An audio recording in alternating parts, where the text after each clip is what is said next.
Good morning, good afternoon, good evening, everyone. My name is Ingrid Sidenvall-Gigot. I'm a project director in the Global Maritime Forum.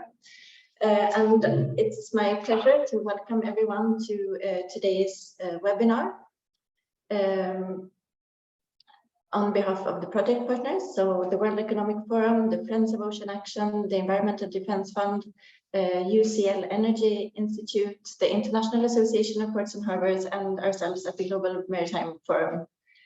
This webinar is the final activity in a project that we've been working on for more than 2 years. The objective of the project has been to identify growth and business opportunities related to shipping decarbonization in Indonesia, Mexico, and South Africa. Given the geographic location close to key shipping lanes and given the abundant access to renewable energy in these countries, energy which is key for producing zero-emission marine fuels, these countries are particularly well placed to accelerate and to benefit from shipping's decarbonization. In fact, shipping's energy transition will require huge investment, and it is an enormous challenge, but we also see that it's an opportunity in terms of generating a new stream of income, new jobs, ensure a just transition, and also to bring about an improved air quality and a better environment in port cities. In fact, there's a range of co-benefits, and we'll hear more about them in this webinar. This project has been carried out in close collaboration with public and private stakeholders from the 3 countries, as well as with academia and experts and intergovernmental organizations, and with the involvement of the full maritime value chain through the Getting to Zero coalition. So first of all, I would like to express a warm word of thanks to everyone who has been part of this important work. And also I would like to thank the P4G, who has made this work possible through generous funding, but also through the valuable networks that the P4G has in the partner countries. So in today's webinar, if I could have a slide, please. Here we go. Perfect. So we will hear from, first of all, a panel of public sector speakers from the 3 countries. And after that, we will hear a presentation about the key findings of the project. And after that, we will have a panel of industry speakers discussing what the opportunities that the project has identified means for them. And while this is the final activity in this project, I think that we would like to see it, to make it clear that we're still in the beginning of shipping's energy transition, and we very much hope that this is the beginning of more work and of grasping the opportunities that we have identified, and that these will lead to concrete action on the ground. So some practical information. This is a webinar, meaning that there is a Q&A function. You're welcome to put your questions in the Q&A. Time permitting, we will ask these to the speakers and panelists. And the speakers are also invited to answer in the chat directly if you want to. Also, as I mentioned, we're covering no less than 4 regions in the world in this webinar, and the world is round. So it's impossible to find a time zone that really works for all. So that means that we will be recording this session, and we will be sharing it for everyone to watch at a convenient time. So with those words of introduction, I think that we are ready to move to our first panel. So on the first panel, which is the public sector panel, we have 3 speakers, one from each of the 3 partner countries. So first of all, we will listen to Kurt Honold Morales, who is the Secretary of Economy and Innovation from Baja California State Government in Mexico. And this message has been pre-recorded because right now I expect that most people in Mexico are asleep. So please, can we watch the message?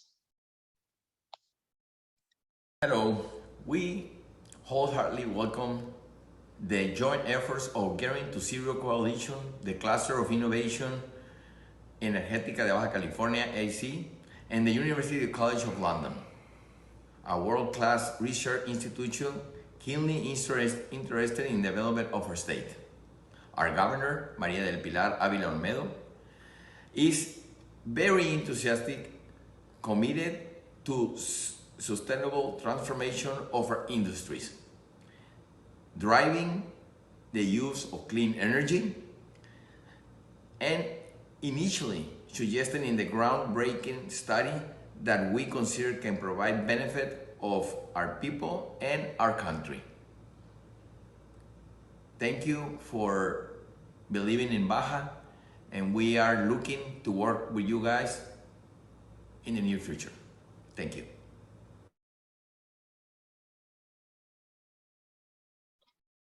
Well, thank you very much. That was a very concise message,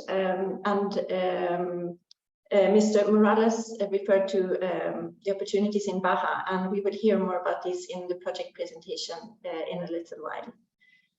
So now I would like to invite our two panelists from South Africa and Indonesia to take part in the discussion. So from Indonesia, we have Basilio Arujo, who is Deputy Minister of the Coordinating Ministry of Maritime Affairs and Investment in Indonesia. Good morning, Basilio. Good afternoon. Yeah, good afternoon from Jakarta to everyone, and good morning to those who are in Europe and South Africa and other countries.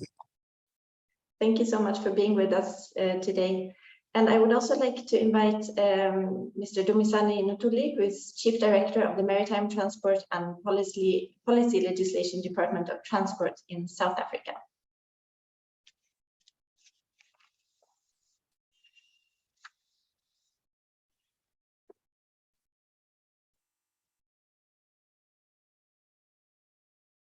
Okay, I imagine that Dumisani is here and will be connecting. So let's start by you, Basilio. So we've had the pleasure of working together now for a couple of years, thanks to this project. So I wanted to ask you first, how have you seen the discussions on maritime decarbonization develop over the past couple of years from your perspective? Well, especially in Indonesia, well, we have made our commitments clear that by 2060, we want to reach net zero. So, and then we also have already made our national commitment that by 2030 to 2029, we can reduce our emissions by 30% with our own efforts. But we also can do the same thing, increase up to 41% with the cooperation with international partners. So these commitments are clear, and even from energy side, we want to reduce we want to contribute our renewable energy by 23% in 2025. So these commitments are already in place. And for the shipping sector or transportation sector, we recognize already that the contribution of emissions is about 19% in our national document. And we are doing our efforts in trying to find ways how to reduce these emissions based on the commitments that we already made. And thank you so much. And I just wanted to ask also, so these are ambitious targets that you have developed. Have you seen that there has been also an increased engagement from stakeholders in Indonesia and an increased understanding? Oh yeah, from stakeholder side, for example, we have a contribution from our Ministry of Energy and Mineral Affairs that already put the standards and quality specifications of low sulfur marine fuel oil types marketed domestically. And also the Ministry of Transportation already issued a Director General Circulation letter of sea transportation. It was in 1999, requesting even national vessels to use low sulfur marine fuel oil. And our national oil company, Pertamina, is also now able to also produce low sulfur marine fuel oil. And last year, we already marketed our own low sulfur marine fuel oil to several vessels calling into our ports. It was in August last year in Krakatau International Port. And now we are also developing one port, one island next to Singapore. It is called Nipa Island, where we have the facilities for STS there. And also we are planning for bunkering low sulfur marine fuel oil in that area, which is very close to Singapore, and it is based in Malacca Strait. And now we're also talking to our foreign partners how to create a green hub in our strait, because in Malacca Strait every year we have about 130,000 foreign vessels passing through Malacca Strait, and through our Sunda Strait we have about 53,000 vessels, and our Lombok Strait we have a number of about 36,000 vessels. Altogether we have about 200,000 foreign vessels passing through our waters every year. So that's why now we are trying to also talk to the ship owners globally whose ships pass through our waters, so that they can cooperate with us to create a green hub either in Malacca Strait, Sunda Strait, or Lombok Strait.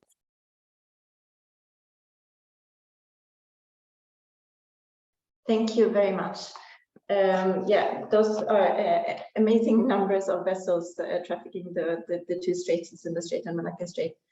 Dumisani, you're back. We lost you for a minute there, but I would actually like to ask you the same question. So, since we started working on this project together more than 2 years ago, have you seen a development in relation to maritime, the discussions related to maritime decarbonization in South Africa from your perspective? Oh, no, thank you very much, Ingrid, and apologies, we've got an unstable network down here, but I've had to shift, and I hope that I am audible enough to give a response. Just very quickly, I think the start of the project, I think, helped us to begin and discussing how, as a country, considering our location in the major shipping route, what contributions we could make. The world, as we all are aware, and our participation at the IMO in terms of shipping making its own contribution to reduce its impact on the environment. Yes, indeed, the discussions have progressed very well in South Africa.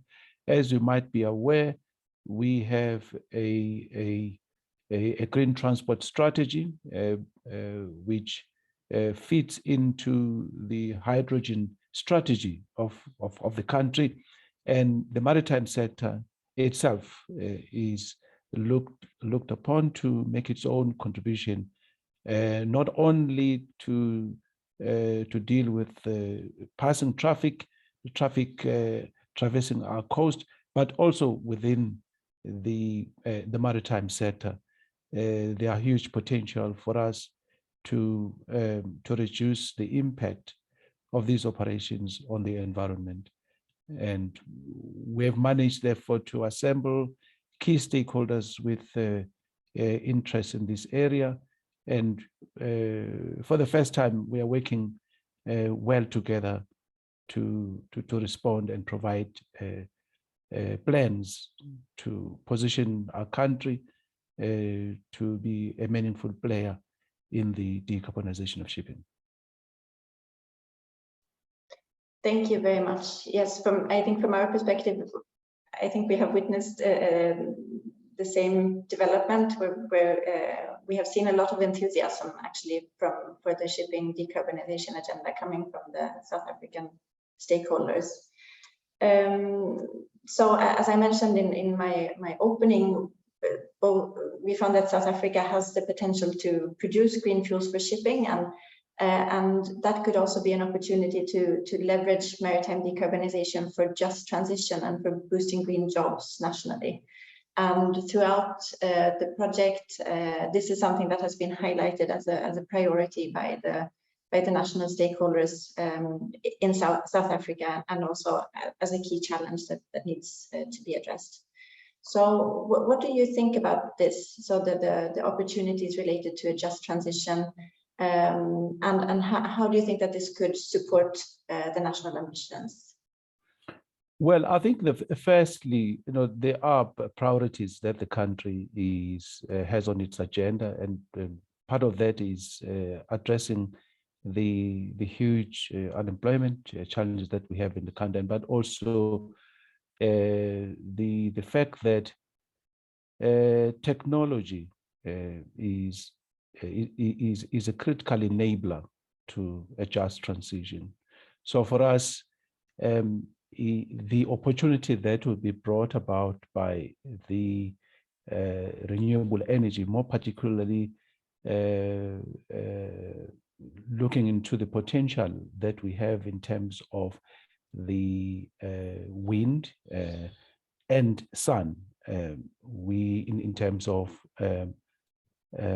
ensuring that the technologies are advanced in such a manner that build national capacities and capabilities is important, so that it becomes sustainable. So for us, sustainability is part of that just transition, and therefore there are huge opportunities for us as a country to contribute into this area.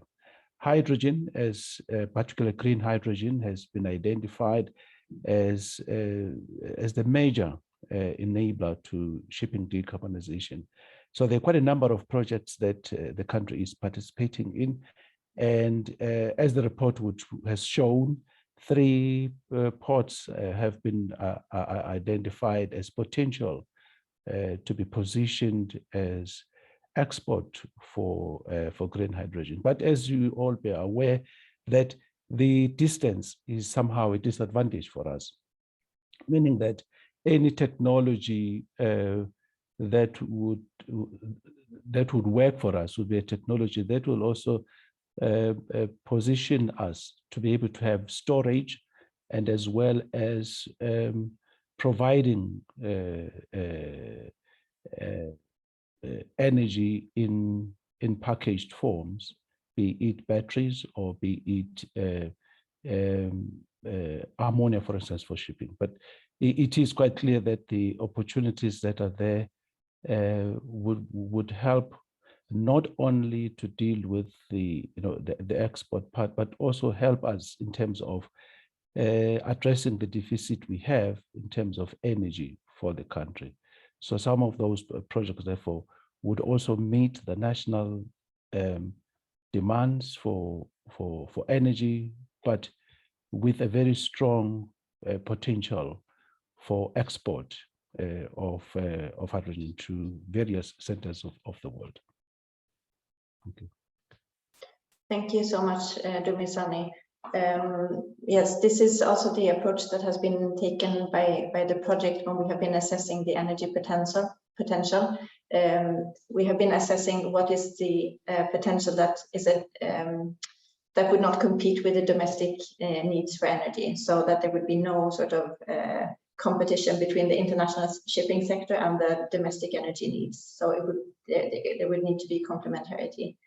And you also highlighted the question of skills, and that's something that has come up quite a lot throughout the project. And I think that that's also very relevant to the case of Indonesia, because there is both the issue of skills when it comes to handling the new technologies on land, when it comes to bunkering and fuel supply, but then there is also the need for handling the skills on the vessels, and for big seafaring nations like Indonesia as well. That's also something that has come up as a priority.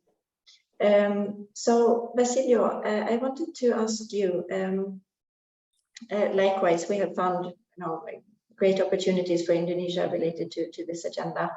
And especially considering the national objectives when it comes to emissions reductions that you highlighted in your opening remarks. Now, Indonesia holds the presidency of the G20 this year. So I wanted to ask, in the lead up to the G20 summit, which is taking place in Bali towards the end of the year, how do you expect that shipping decarbonization would be part of those discussions? Well, Ingrid, before answering to your questions, I would just want to greet Dumisani and also Kashifa, because I learned a lot from South Africa, and I have very good friends in SAMSA, South Africa. I was there, and I was even in Saldana, Kashifa, to learn how SAMSA operates in shipping, building up ships, and also how inspections are done under SAMSA. So it is a very good experience. And even now, I'm also learning from South Africa on how to mobilize international funds to support the idea of green shipping. Well, regarding the issue of bringing the decarbonization issues into G20 meetings, I'm going to have one webinar with IMO, maybe next month, or I think it's next month or in October. And I hope that with this webinar with IMO, and then with our inputs that we will give through this webinar, then we will then can get some ideas on how to introduce this contribution of decarbonization into the agenda of G20. So that is the idea that I'm building now with the IMO, and of course with the report that we have with you now. We have, but also we can read those reports and also bring in the information that we can, that we gather into the meetings that we will have during the G20 later on in November. Excellent, thank you so much. I have another question for both of you. So you have both been reading the reports that we have published that detail out the opportunities. So I wanted to ask both of you, what do you think is needed to unlock the benefits and the opportunities that have been highlighted in the reports? So maybe I can ask you first, Dumisani. I think there are two things, Ingrid, and thank you, Basilio, for confirming that we have been around here. And I also have a standing invitation to your country, and I hope I'll be able to be there in the near future. Yes, I think for us, two things come in. Obviously, as a developing country, like all other developing countries, funding for projects of this nature become very important. But funding also supported by possible exchange of technologies, so that the initiatives themselves would stand, moving into the future, so that you've got national capacities that are built, be it through institutions like we've got universities and other research institutions. For instance, here in the country, we've got the Center for Scientific and Industrial Research, whom we have recently appointed to head a task force, the shipping maritime decarbonization task force is led by a known expert from the CSIR, Thomas Ross, and it is those partnerships between institutions, partnerships between governments to enable the development of these technologies, but also we cannot produce renewable energy if there's no market. So market is also very critical for us, that once you have orders for these energy renewables, then you are guaranteed. But also in the area of offshore bunkering, for instance, there's a huge potential there. So you would also need to then have a degree of commitment that ships passing through our coast or coast where these energies would be produced would make use, would take up orders there. So it becomes very, very important, therefore. But so those are the few issues that come to mind. Obviously, I think others like skills development would come along the way as well. Thank you. Thank you very much. Those are all excellent points. And Basilio, from your perspective, what is needed in Indonesia to unlock these opportunities? Well, I think I share first the same view of Dumisani that as also already made clear in our commitment that we can reduce ourselves the emissions ourselves at a range of 29% with our own initiative. But in order to advance further, we need to cooperate with other partners. So that's why regarding decarbonization, and by realizing that our ships, we have so many.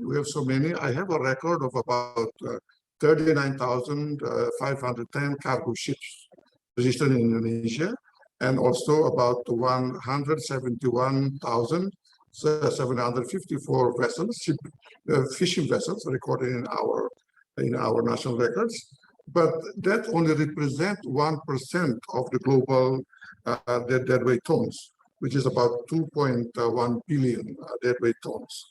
So although we have so many vessels, but our vessels are still so small, and 67% of these vessels are fishing vessels with GT of very low GT of 5 GT below, 5 gross tons below. And our fishing vessels above 200 GTs is very few, not more than 100. So, with the figure that I told you already that we have about 200,000 foreign vessels passing through our waters. So I think it is an obligation of these partners, the owner of these 200,000 vessels passing through our waters, to collaborate with us, because I think it's their obligation to also to cooperate with us, because when they pass through, of course, they emit carbons, and I think it is not wise if only coastal states like Indonesia, South Africa to be accounted for these emissions, and these ship owners should be asked to also collaborate with us. Well, regarding the sources that we have many sources in Indonesia. We have sun, so we can produce solar farms. We can produce hydrogen, because we have so many hydropowers in our country. So it is up to the technology, whether we can have low or sophisticated technology with cheap prices, so that then that can allow us to build on ideas of, for example, fueling our vessels with hydrogen, or maybe low sulfur fuel oil, but it is still from fossil anyway. So we have, I think, one is funding, and the second thing is technology, cheap technology, so that vessels can then change the machines into the usual one, the normal one that now still using solar, for example, or low sulfur, into other types of more friendly environmentally sources. And also we have some new technologies like using battery. Indonesia now, we also now already have introducing EVs in our country. Indonesia can also now produce batteries as well. So we hope that with these new technologies, Although I know that the battery power is still not that strong. We only have like maybe 2 megawatts or I think 2 megawatts capability today. But if technologies or companies can develop more technologies to support this idea of big or huge battery sources to also provide energy to our vessels, I think that can also help us too much.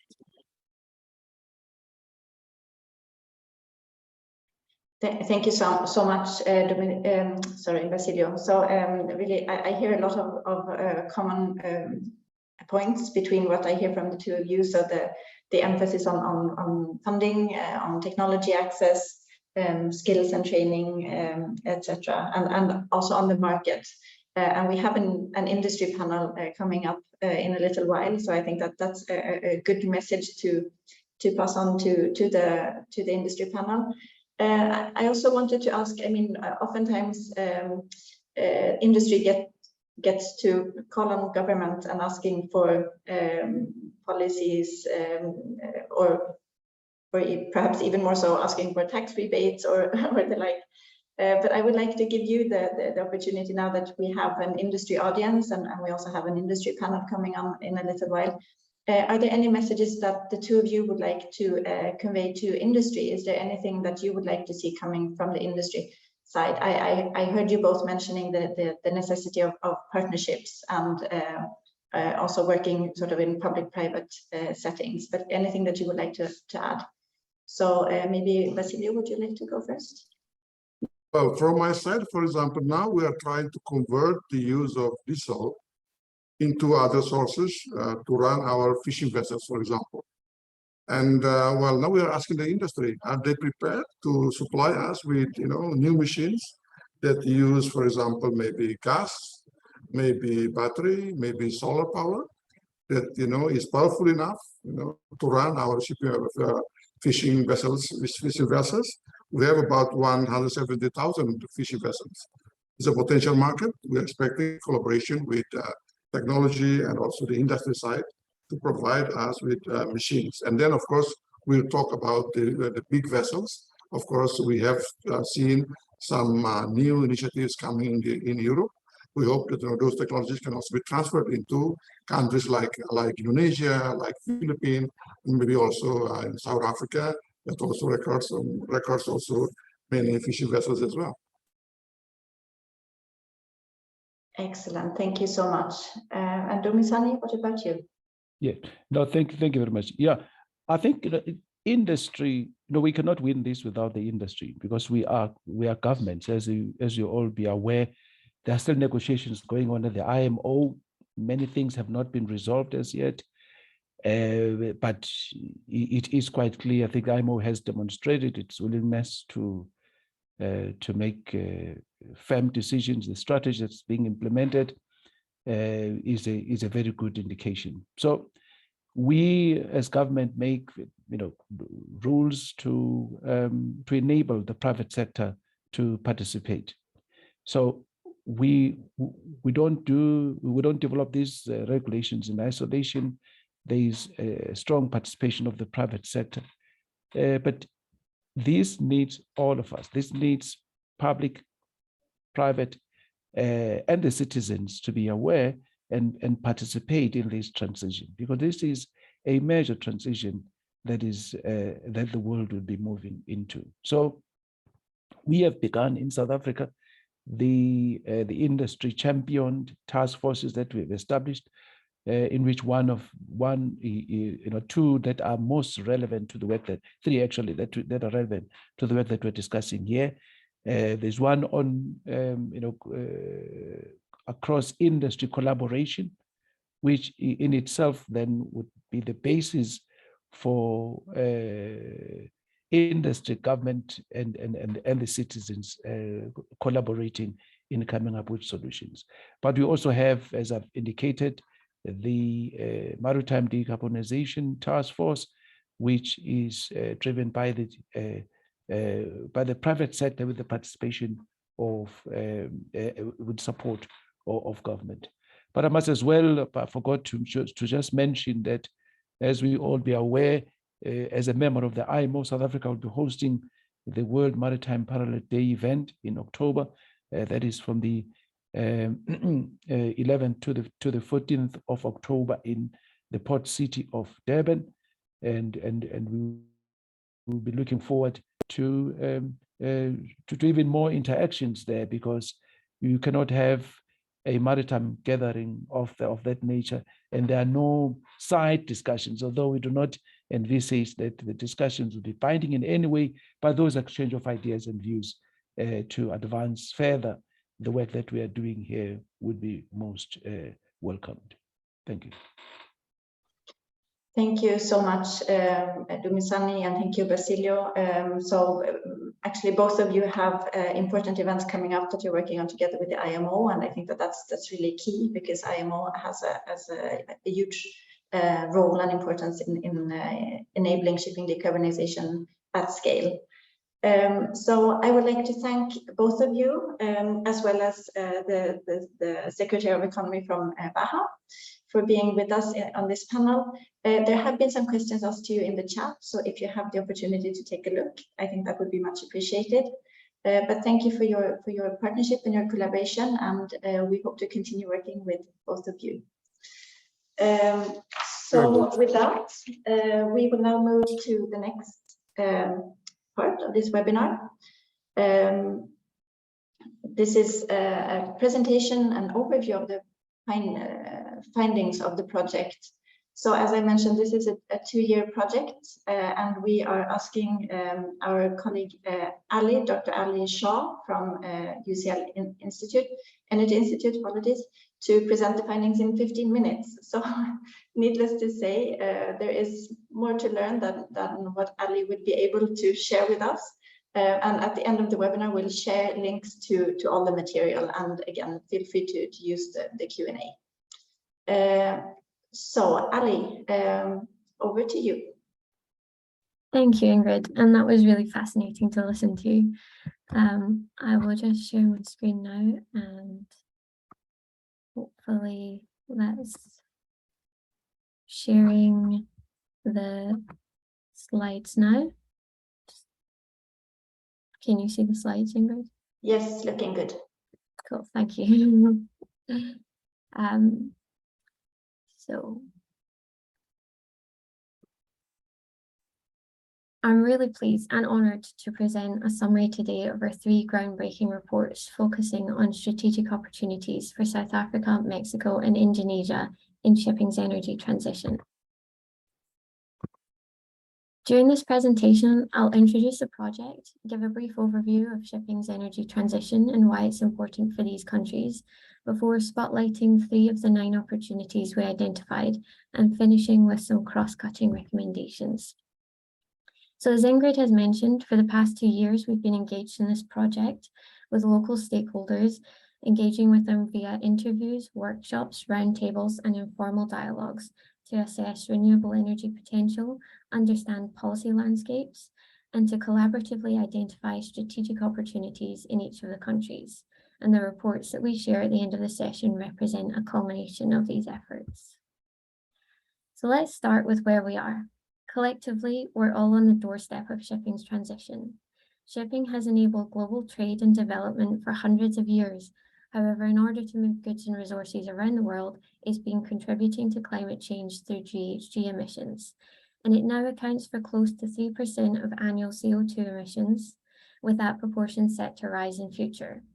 Under a business as usual scenario, shipping is not currently aligned with the Paris Agreement temperature goal and must transition to new fuels and technologies as soon as possible. The level of ambition for shipping to reduce its CO2 and its GHGs is increasing from both industry and regulatory standpoints.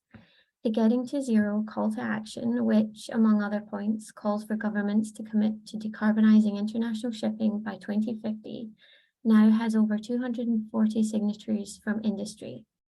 The International Maritime Organization is in the process of revising its initial GHG strategy, will most likely strengthen and adopt a new ambition level for the sector in less than a year. For these countries highlighted today, and for emerging nations in general, shipping's transition can either be seen as a challenge to their development or as an opportunity for them to engage in sustainable development. Building on this, we decided to explore how these countries are connected to shipping activity and affected by shipping emissions. All of these countries have sizable internationally trading ports and are also proximal to busy shipping lanes. Our team was able to develop an activity-based modeling system we've called the Shipping Geospatial model that aims to capture emissions from ships arriving at and departing from ports in the country and even transiting through territorial waters. And what we found through this is that the IPCC methodology gives an emissions inventory for countries that may be a little artificially narrow, and that countries like these are likely to feel the effects of more pollution and higher emissions than those captured under the IPCC method, particularly in portside and coastal communities. The Shipping Geospatial model essentially presents the incentive to get involved with shipping's transition. The traffic shown in these maps, it represents emissions, but it also shows the reliance we have on maritime trade. And in doing so, it highlights the scale of opportunity for each of these countries to provide zero-emission fuels on busy trading routes. From the outset of the project, our aim was to identify and explore strategic opportunities within the countries, and we were able to identify 9 opportunities, which are listed here on the slide. They cover ports, industrial hubs, regional and cross-sector synergies, and domestic fleet opportunities, and thus they represent a diverse span of possibility, and they're either currently under development or they represent significant potential for transition-related activities. So moving to the opportunities we've got the time to spotlight today. For South Africa, Saldanha Bay is an internationally trading port located along busy shipping lanes on the Western Cape of South Africa. There is solar and wind energy production potential nearby, port expansion opportunities, and existing national interest for Saldanha to engage in the production of scalable zero-emission fuels. But not only that, it represents a really strong case for sector coupling. It's South Africa's largest ore exporting port, with 77% of the vessels arriving and departing being bulk carriers. So as global demand for green steel increases, Saldanha has the opportunity to become a crucial part of green steel supply chains. And thus, there's also an incentive here to explore a green corridor similar to the recently announced Australia East Asia Iron Ore Green Corridor. And on top of that, nearby cement industries could also play a role in the green hydrogen offtake for Saldanha as they seek to reduce their Scope 3 emissions. So coupling shipping with local heavy industry demand for zero-emission fuels could establish Saldanha as a hub in multiple green supply chains. Moving now to Mexico. Baja California is the 7th largest economy in Mexico, with several unique features that make it a promising regional opportunity. With some of Mexico's highest solar and wind potential in region, production of scalable zero-emission fuels can and should be explored. Baja's grid is actually linked to the US, and it also imports natural gas to supplement energy capacity during peak demand times. Investing in renewables and scalable zero-emission fuels could increase energy independence, as well as offer significant cross-sectoral benefits for the decarbonization of other local industries. Maritime trade in Baja represented about 15.5% of national trade in early 2021. Key industries include mining, cement, steel, and manufacturing. And so similar to Saldanha, there's opportunity here to attract investment for sector coupling and in order to leverage trade flows to green out whole supply chains. Additionally, Baja can also take steps to reduce emissions and pollution from small domestic ships operating in the Gulf of California through electrification of fishing and tourism-related vessels. Thus, Baja is an extremely significant area of opportunity. And last but not least for today, While Indonesia has outward-facing opportunities to produce and provide scalable zero-emission fuels to deep-sea internationally trading vessels, we also identified a significant domestic-based opportunity in the decarbonization and electrification of Indonesia's motorized small boat fleet. Around 42% of domestic shipping departures are represented by small passenger and vessel carriers, fishing boats, tugs, and offshore service vessels, Today's battery technology is an available green solution for small boats traveling short distances. So electrification can be explored and rolled out across the small boat fleet. At the moment, there are multiple electrification projects happening in Indonesia, but none of the kind of scale that we're discussing here. Unlike international shipping, which is dependent on multilateral consensus in the IMO, this sector, being under domestic regulation, can be supported through the transition by national government policies and assistance, thereby realizing significant national emissions reductions, while also connecting with multiple sustainable development goals for the country. To support these opportunities, as well as the creation of new ones, we've listed in each report a set of recommendations that were developed in collaboration with local stakeholders. The recommendations are non-exhaustive, and while we acknowledge that every country and every opportunity is unique with its own challenges, we believe that there are commonalities in the journey to decarbonization that all countries, regions, and sectors face. So today we present our cross-cutting recommendations that we believe would support the cultivation of transition opportunities and move the decarbonization of shipping and indeed the land-based industries forward significantly.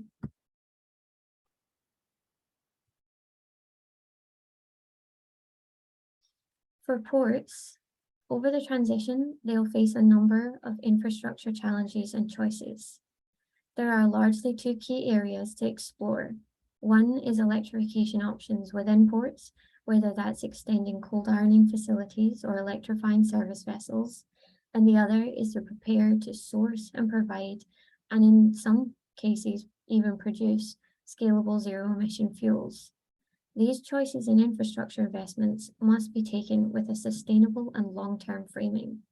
Engaging with the local community and supporting training and reskilling of workers will also be crucial. And it's essential that ports are not siloed and that guidance, innovation, best practice, and lessons learned are shared among ports during the course of the energy transition. Ports connect ships to inland freight transportation, and by facilitating the provision and use of renewable energy-derived zero-emission fuels, ports have the opportunity to become the hypercenters of new green supply chains. In terms of policy, we often see a silo effect with national policies and strategies marginalizing or missing international shipping in the past. Energy, climate, transportation, and maritime policies can be and must now be mutually reinforcing each other. The first step is often to include the maritime sector in a country's larger decarbonization agenda and explicitly address its role within national policies. A key focus of policy should also be gearing a country towards the phase-out of fossil fuel production and use, stimulating the transfer to renewable energy.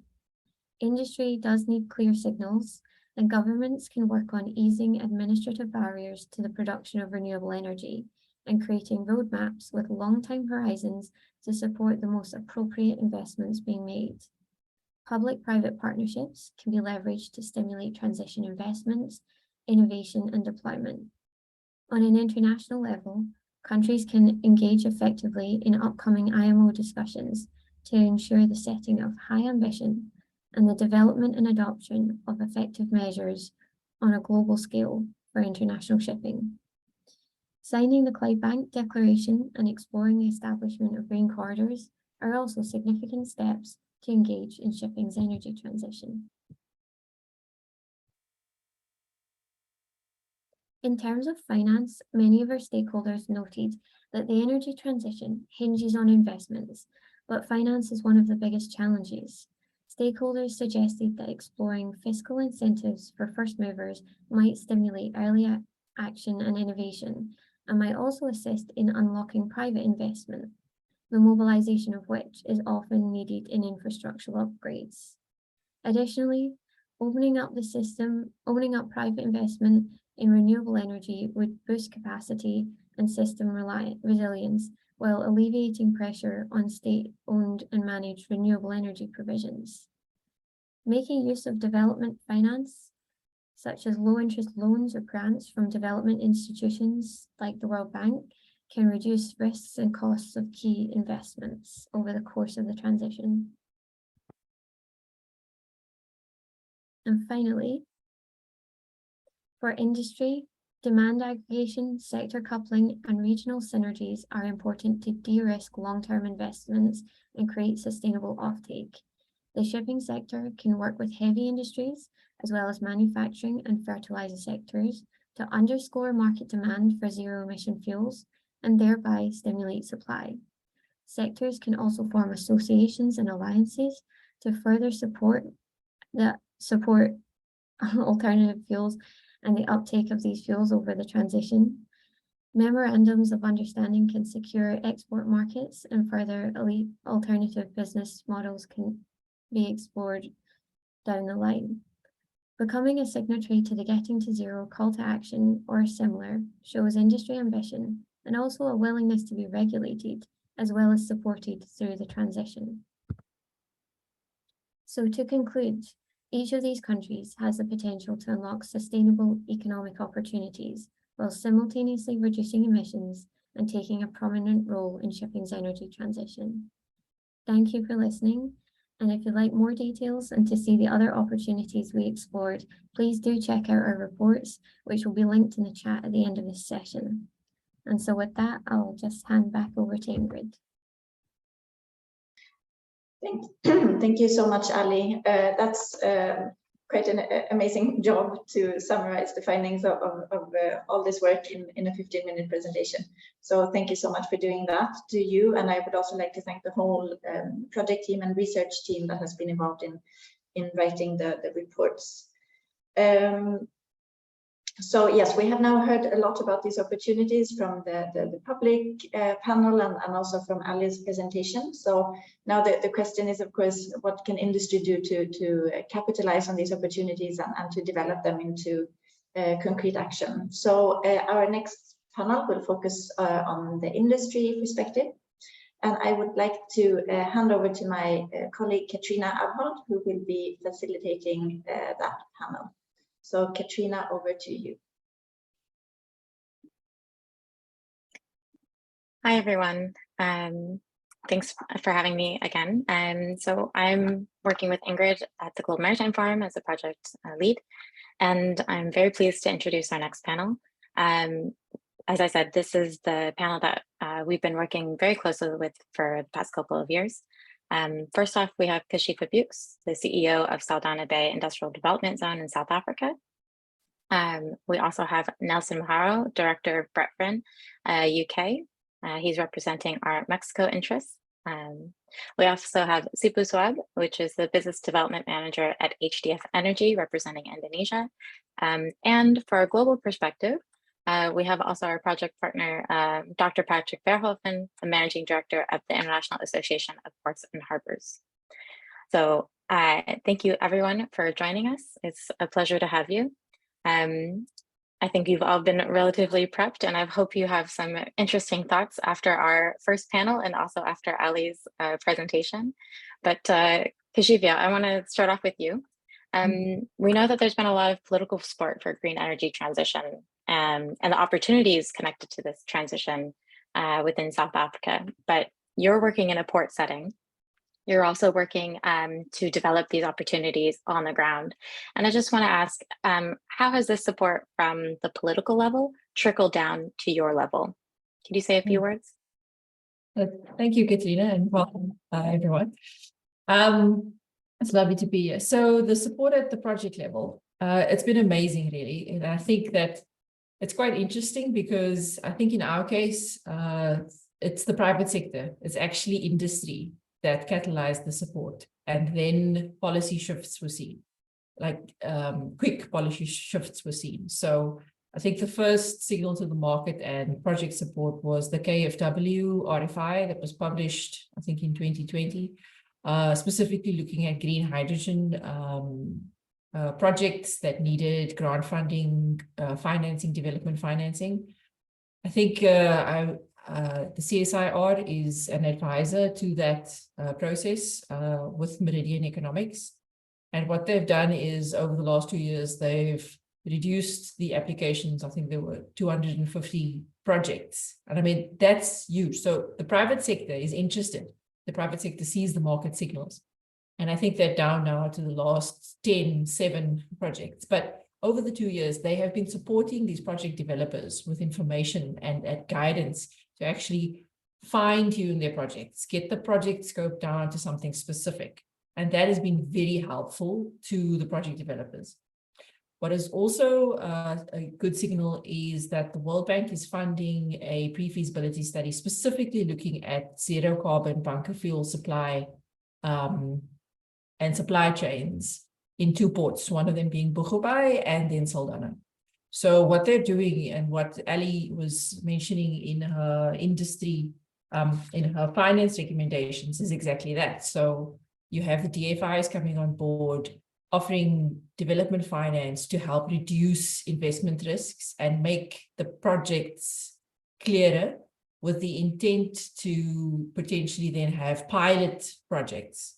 So we're not at pilot project level yet, I will say, in Saldanha, but there's a lot of work that's been undertaking research. And I would be, as Thomas said, the CSIR will never forgive me if I also don't mention is that following on from the work from the EU delegation and the PTX opportunities, they're now going to continue with the PTX pathways, which is also going to be looking at, I think there's 6 or 7 ports across South Africa, as well as inland in Mpumalanga, looking at what are the price points, what are the costing that makes green hydrogen, green ammonia production possible within these different spatial areas. So, and I think they're going to engage with the private sector. We've developed a dashboard, if you will, of project developers interested in Saldanha. I think the last count is about at 15. And it's interesting because some of them are very clear that they want to produce the molecule for export, or for bunker fuel, or for local industry offtake. So not export at all, but you know, the local industry. And then what I think that's one of the reasons why Saldanha is such in everybody's radar is because there's also the long heavy haul freight rail that comes in, you know, the Sishen iron ore line, as well as then all of the heavy haul trucks that operate in the area. So there's, and I think that what the DFIs, with their focus on the DFIs and with that policy support, because some of these studies and projects are being endorsed by the Presidential Climate Commission or like the Department of Trade, Industry and Competition. So it really just helps the private sector to conceptualize, to test, to figure out what are the risks, and then for the public sector to respond then, you know, what are the spatial, the regulatory and the environmental things that we need to sort out in order to create that enabling environment. I'll stop there. Thanks. I think that was wonderful. I think this is exactly the type of collaboration that's needed, and I'm glad to see that it's already happening in South Africa. And I think there's, of course, a long way to go. But I think that, as you mentioned, it's these small steps where you start to learn what the barriers are, getting signals from the public sector to make sure that you're going in the right path, that it's in line with national objectives. I think that's really important, and it's great to see. I want to move on to you, Sipu. I think we've had our own conversations here regarding some of your activities. So in Indonesia, it's a bit of a different, it's quite different than South Africa, of course. It's one of the largest island nations in the world. So there's a lot of island connectivity. There's a lot of grid differences between Indonesia and, you know, the other countries that we studied, South Africa and Mexico. So we did know that there's several opportunities to decarbonize maritime emissions in Indonesia. especially from its small boat fleet. Ali mentioned this in her presentation with regards to the electrification of this fleet. We also know that there's different pilot and trial technologies that can be tested within island states that could actually support other small islands to maybe adopt these technologies, and the scale of this would be quite significant, I think. For you and for your activities, do you want to say a few words about what you're doing in Indonesia with regards to this area? Yeah, thanks, Katrina, and hi, everyone. So allow me to introduce the company I represent. So I'm working in HDF Energy. So we're actually a French company who is developing, we're an IPP developer for power plants that use renewables and hydrogen. So we have a solution, so-called renewable power plant, renewable that is stable because we combine solar PV, battery, and hydrogen. So not only Indonesia, actually, we also try to address Caribbean countries, and also including in Baja California, actually, we have a project that is currently being developed there. While for Indonesia, we know that for our types of solution, of course, we will not go to islands like Java, Bali, Sumatra, because we know that all of these islands are large islands, and then they're using coal power plants as the large coal power plants, large hydropower plants, large gas power plants. That's why it drives the cost down. While when we go to the eastern side of Indonesia, where there are so many smaller islands, we know that there is a market over there, and then that is why our types of renewable solution that combine solar PV, battery, and hydrogen might work well in eastern side of Indonesia. Why? Because first, we see that all of these islands are mostly heavily dependent on diesel power plants, and then there is an issue of OPEX, high OPEX costs, and also securing the supply, especially in certain season of in certain months in a year. And then it becomes an issue because the energy access quality becomes not really as good as what we see in western side of Indonesia. So we are targeting the eastern side of Indonesia. More interestingly, as mentioned earlier in the report, that sector couplings might be like an answer to start pushing for decarbonizations. And then we're also thinking that while we're addressing the power sector, we might be able to expand a bit more on solar PV plants, and also the electrolyzer to produce extra hydrogen that we can use to address a maritime sector. So we are using the power plants as a cornerstone to push for sector coupling in eastern side of Indonesia. But it means that in order to make that happen, we need to have a power purchase agreement first with the utility in the area. So that is a bit of what we're doing. So currently, we have completed our pre-feasibility study for our power plants, while we're still looking for partner to start seeing this sector coupling to happen. So we've been discussing with several organizations, including the Ministry of Transport, and also with World Bank as well. But yeah, we need to push more discussions in order to make these sector couplings happen. I think that's in a nutshell what I can tell about what we're doing in Indonesia. So we're not entirely in maritime sector, but we are using power sector to push sector coupling with maritime sector. Thank you. Thank you, Sipu.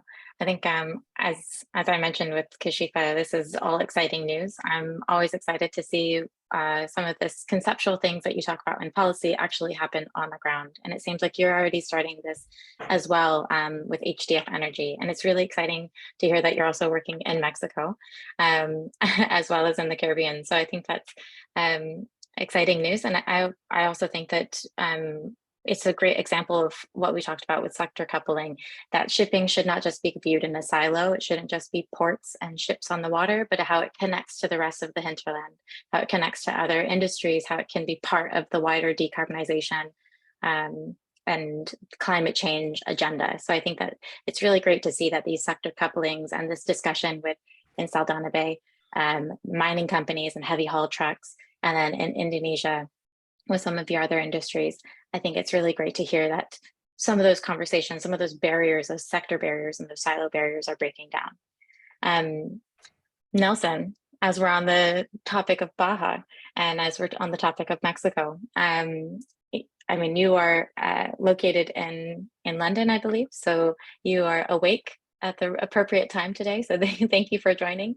And just to get your impression, you've been working with us for a while and you have great knowledge about Mexico's situation. It's a little bit trickier. It's Latin America. It's also abutting the United States, which has very strong trade relations.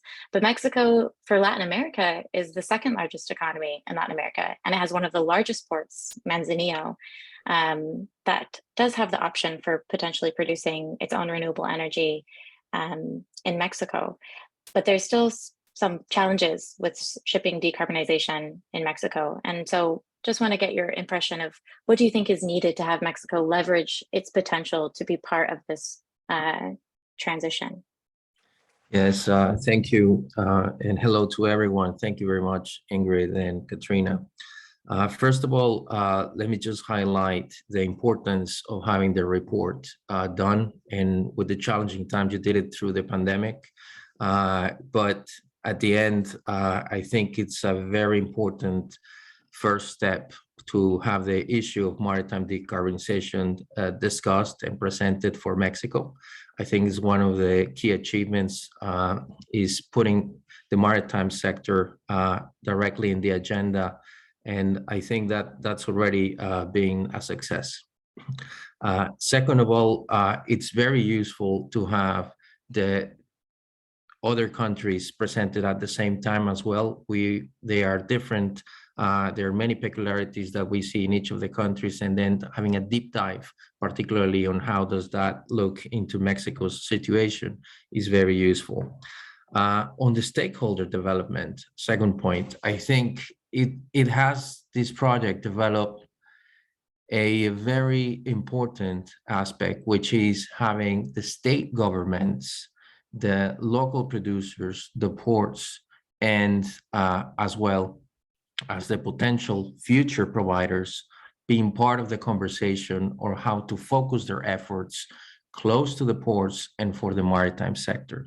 The report has a very important overview of the greenhouse emissions in maritime, but it also has the policy recommendations, particularly for this group of stakeholders that are now interested on finding out what are the key opportunities.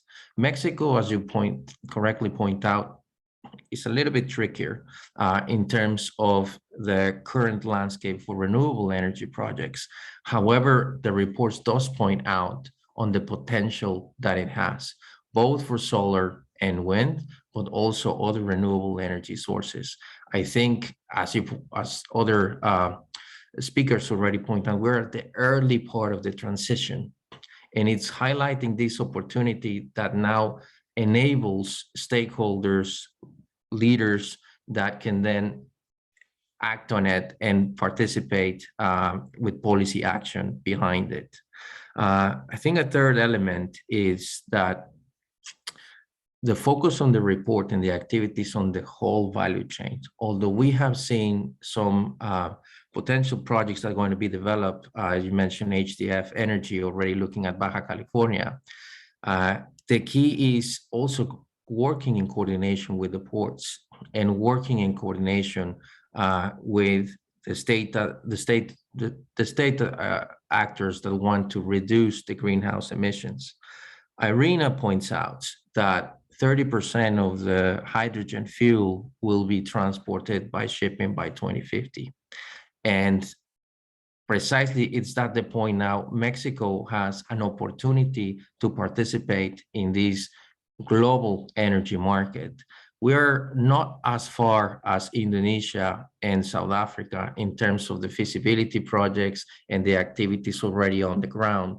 But I think the reports highlight the pathway that it could take. In the case of Baja, or in the case of the other ports, they're looking at potentially electrification as one of the earlier routes, but there are other potential routes going into hydrogen and ammonia. So I think that's the opportunity there.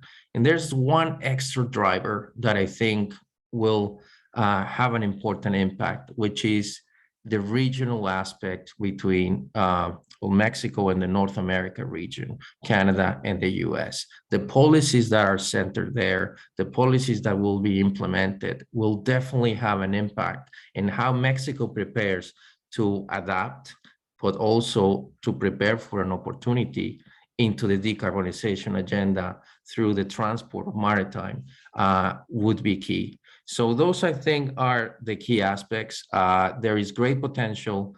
Renewable energy projects that are close to the ports are key. The focus between the stakeholders that now has been developed through the pandemic and putting the maritime sector right in the agenda has been a stepping stone. And what we will need to see in the future, of course, is now what other countries have started to see, the development of these projects, the international funding mechanisms supporting proactively, in the case of Mexico, in securing that element of finance that de-risks investments in order to achieve, the next steps for maritime decarbonization. Thank you, Nelson. I think this is a great summary in a way of how different countries are approaching this transition in their own ways. So you have South Africa with its own challenges. I believe South Africa and Indonesia are also very large coal exporting countries. So it becomes an element of how do you transition that sector. There's also the question about how you use this energy, how much you can produce. Is it for domestic use? Is it also for export? As we're now seeing the transition across multiple sectors, and we're now seeing the need for renewable energy across multiple countries. You have countries like the EU, Germany in particular, Japan, loudly announcing that they need to import green hydrogen in the near future, talking about potential partnerships for how they can then import this energy, and then how that links to other countries filling that need. So hydrogen export and hydrogen trade is going to be something I think that will take off quite in the near future.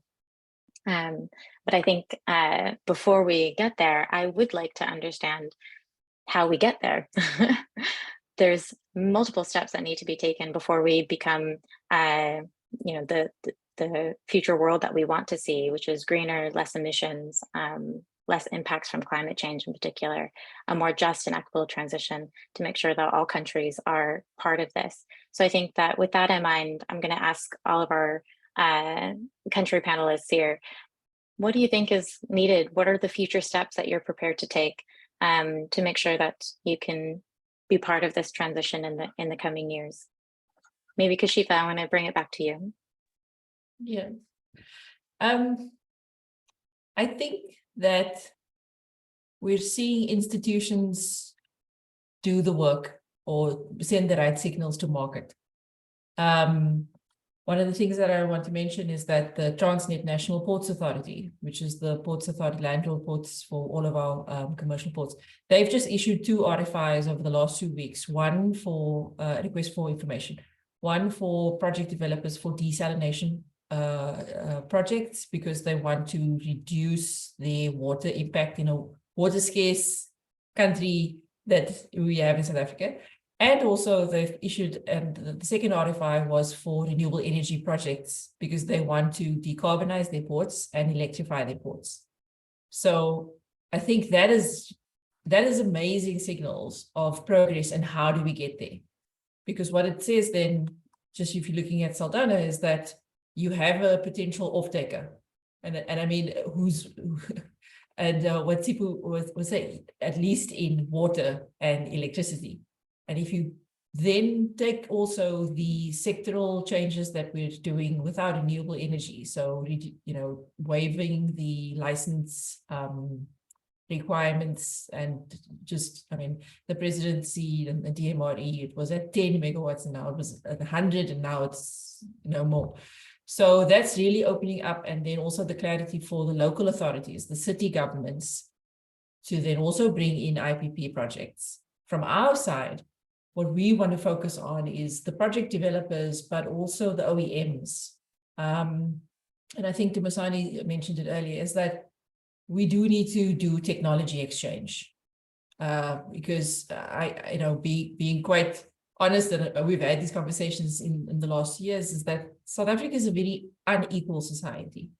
So we cannot just be creating another commodity as an export island, just shipping off the hydrogen or the green ammonia. We need to actually make sure that our society is resilient and sustainable, and our economy as well. So I think those signals from the market is how do we get there? Always then with a consistency then from the policy support level, from what government is saying and across the departments, which sometimes can be intergovernmental relations. A lovely dance. Thanks. I believe we can all nod our heads. I believe that every country has the lovely dance between the different departments and different ministries. Sipu, do you want to follow on? So yeah, I think I agree with you that in order to make a project happen, especially when you're trying to introduce something, talking about hydrogen, whenever we discuss with a lot of stakeholders, especially in Indonesia, they will always think that it is new and it is expensive. But for us, we know that we need to see a market context first. That is why we address the eastern side of Indonesia first, because we think that is where we can start implementing the projects. And then once the economies of scale is increasing, then we could start addressing like larger islands. And then also from HDF side, we are like an IPP and a developer, and then we're also producing our own fuel cell, hydrogen fuel cell. So initially we are only producing 1.5 megawatt scale fuel cells for power sector. But right now, because we have also like some MOUs on start addressing the Maritime's vessel and also ships. So we are started to produce like a smaller scale of fuel cells, like the one that is 200 kilowatts to 1 megawatt scale. So this could help like smaller boats to be retrofitted, or and then we're also currently in collaboration with ABB to develop a hydrogen vessel, the one that is powered by fuel cell. So yeah, I think everyone is learning, and then we need to know what the market is, and then we need to be agile in order to see and especially sizing, and also we're trying to knock every door right now just to push for the project to happen, and then hopefully like setting an example in the eastern side of Indonesia could also help to develop a pipeline. So that's where the economies of scale might can be boosted. Yeah, that's from me. Thank you. I love it. The industry hustle, knocking on doors. You have to start somewhere, right? Nelson, before we move on to Patrick, maybe just a few words to say what your future work looks like. Well, I think I can divide it in two. The key actions now, one is on the local opportunities. We've seen some leadership in the case of Baja California. We're talking about not only updating infrastructure, but creating new. And there are some projects there in the pipeline. It's my understanding that they're looking at a green hub, particularly for the production of hydrogen as well, and the export one. There is, since the project started, these last 2 years have really gained momentum, not only the topic, but the actions. And we've seen a shift from the utility company in Mexico, CFE, who's now looking into green hydrogen. So highlighting the role of Green Maritime with the utility and the actors has already started to generate some traction, and we hope we can see more of that. Then the second part is on the international one, because the Port of Manzanillo, as you highlight in the report, is a key entry point for a global supply chain like the automotive sector. So reducing the emissions of the transportation of that global supply chain would be crucial. And we have seen some international policies already asking for standardizations, reports, certifications. All of that international drive would definitely have an implication. So working in coordination with other sectors and seeing what are the key issues and how to work in tandem with them would be key. So yeah, thank you very much. Thank you, Nelson. And Patrick, I'm calling on you now. So we've just heard from everyone here about the activities that are happening within their own countries, but you're part of the International Association of Ports and Harbors, so you have a global, international perspective. Have you seen, and I mean, we're running a little bit over time, so if you don't mind keeping it a bit brief, but have you seen that this type of interest in being part of the global energy transition, shipping's decarbonization, have you seen that in other countries? Have you seen the growth and appetite for this? Yeah, definitely, Katrina, and thank you for the invitation to be on this panel. I think if you look at the role of ports, it also comes clearly from the report that was presented earlier by Ali. I think there are two main sort of roles that port can play. The first one is the most obvious one, and that is the provision of bunkering of zero and low carbon fuels for shipping. The other one is a bit more challenging, and that is to play really a role in the trade and transport of new energies or renewable energies. I think the first opportunity is clearly there for most ports, especially if we recognize that the fuels of the future probably will require more frequent bunkering than the traditional ones. So that's clearly an opportunity that ports, as part of their basic service package, is to offer bunkering services. So that's clearly where maybe not all, but at least most ports would see an opportunity. The second is more location based, because it's true that not every port is located close to energy production or consumption centers. But what we see, and Ali mentioned also in the report, the need for best practice sharing. We've been running a platform for a couple of years, World Port Sustainability Program, where we invite actually ports to share their projects on sustainability in the very broad sense. If I look at specifically zoom in at low and zero carbon fuels and energy transition, what I do notice is that the ports that are sharing projects currently are mostly from the developed world. I think most projects you'll find there are from Europe, from US, from Japan, from Australia. So I do think we need to do more probably in terms of outreach to create that awareness. One factor that plays a role, because it's not, I think, a coincidence that we see these ports from these regions, is also that they have more autonomy.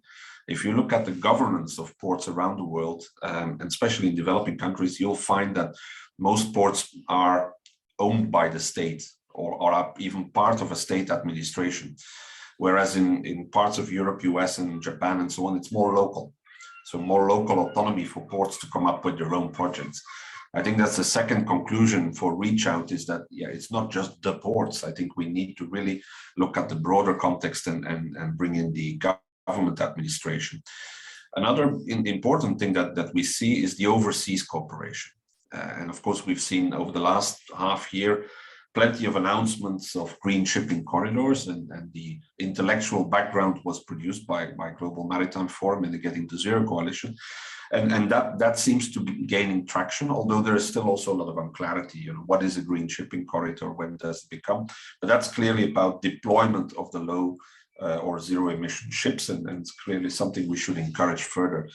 The other one, when we look again at the clean, you know, the port as a hub, is also cooperation between ports and regions where zero energy or renewable energy can be produced and where it needs to be consumed. Some interesting partnerships that were announced recently here is between Namibia ports and the port of Rotterdam. Namibia, of course, has good conditions, wind and solar resources, and also a lot of open land that they have available next to their port area. And Rotterdam, well, is an industrial port complex that is going through an energy transition, and is, of course, at the heart where demand for energy is, especially at, you know, the times that we're living in. Similar example between Antwerp, Bruges port and Chile, for instance, similar discussions. Something that we would like to explore further, and it's good to see Nelson here. He also has another capacity for the International Chamber of Shipping, and together we are organizing a side event at the Clean Energy Ministerial at the end of September, where we will go deeper into that role, ports of really as energy hub. So I think in short term, to conclude, plenty of opportunity on the bunkering side. Also, good news is that ports don't have to start from scratch, because there's a lot of experience already with sort of the transitional fuels like LNG, because bunkering these fuels have particular safety considerations, operational considerations, but I think we can easily transpose the experience we had with those to the hydrogen related, the ammonias and so on. So that's good news. I think short term, every port can sort of get started in that discussion. Longer term, when we look at energy hubs, I think it's what I said before, it's really important that it's not the port as an individual place, but it's the government that really needs to be behind this as well. And there probably we have more work to do in terms of awareness raising, also taking into account the difficult discussion in the IMO, because that goes hand in hand. It's also governments there. So these are a few things that from the helicopter perspective of IAPH that I would like to share with you. Thank you. Thank you, Patrick. I think without further ado, because I cannot close on that, so I'll hand it off to my colleague Ingrid to follow up and close out our webinar today. But thank you, everyone. Ingrid? Yes, thank you, Katrina, and thank you to all the speakers on the panel. I think that you really demonstrated a lot of engagement and commitment to this agenda, and willingness to work with the governments and in partnerships. So I think that is actually a quite nice segue to our final speaker, who is Ian de Cruz, who is director for the P4G, and P4G is really focusing entirely on this need for public-private collaboration. So we'll listen to Ian. Are we ready? Yes, here he is. Hello, everyone. It's a pleasure to be with a coalition of doers who want to drive action on the ground to increase green growth according to the priorities of emerging economies. If we want to reach net zero, we need innovative and investable business models that can provide solutions for our most pressing emissions challenges and can continue to deliver sustained impact. The Getting to Zero Coalition Partnership has taken on one of the most difficult sectors to decarbonize and provided clear, actionable recommendations to transition to zero emissions shipping, bringing a coalition of doers together. Most importantly, it has put developing countries at the heart of shaping solutions for what future trade, development, and investment pathways can be. With action plans for Indonesia, Mexico, and South Africa, the partnership is creating a network of countries within the P4G family that can spark systemic change. It brought together leadership, technology, and knowledge from P4G's ecosystem that includes the World Economic Forum as our partner organization and partnership lead, Denmark with companies like Maersk leading the transformation to greening the industry, the Republic of Korea with some of the biggest shipbuilders in the world, and Netherlands with cutting-edge port and logistics systems with the Port of Rotterdam as an example. It also leveraged the 2021 P4G Seoul Summit to involve high-level stakeholders who can scale zero-emissions shipping solutions at the global level.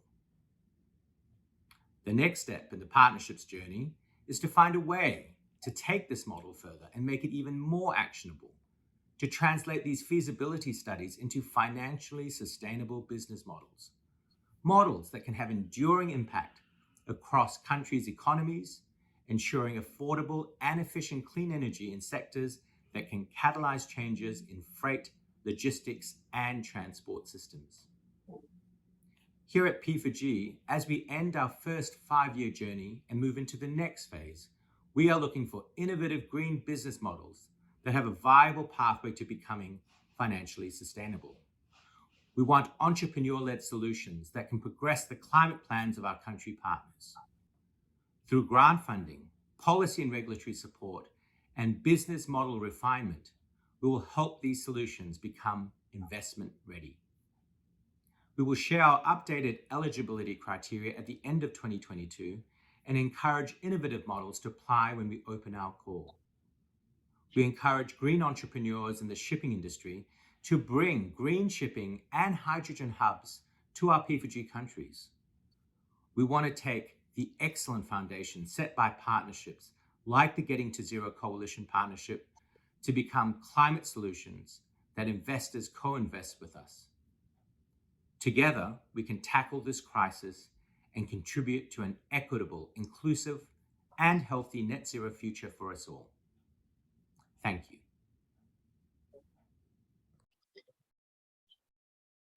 Thank you so much, Ian, for those words of encouragement. I hope that many who are listening into this webinar are willing to take Ian up on that invitation and come forward with innovative ideas to develop together with the P4G. We are coming to the close of this webinar. So I would like to, first of all, thank all the speakers who have been with us here today, and thank all the participants as well who've been listening, and those who will be listening to the recording. We will now be sharing links in the chat to all the publications that we have talked about in the webinar. Translations are underway, so within a month we will publish the Mexican report in Spanish and the Indonesian report in Bahasa Indonesia. And yes, this is the end of the project, but as I mentioned initially, this is only the beginning of the exciting decarbonization journey. So I hope we'll continue to be working together in the future. Thank you, everyone, and have a good day, have a good evening. Bye.